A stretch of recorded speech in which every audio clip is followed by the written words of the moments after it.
This is my idea of a perfect night. Bourbon, cigar, and some Iberico pork. Every once in a while, you need a night like this. No reservations, no rushing, just a fire and something great to cook. Tonight it is Iberico ribs. These ribs are from Spain, and you can see the difference right away. Beautiful marbling, incredible flavor, and when the ingredients are this good, the whole night feels a little bit more special. I'm keeping it simple, just a good seasoning, and when the pork is this good, you don't need to overthink it. Fire, time, and patience do the rest. This is what makes Iberico pork different.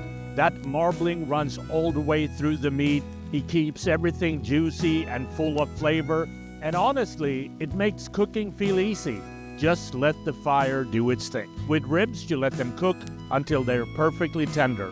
Right around 200 degrees, that's when the meat becomes unbelievably soft and rich. And look at that, juicy, tender, full of flavor. This is how pork should be. Great restaurants create amazing moments, but sometimes the best table in the house, it is your own backyard.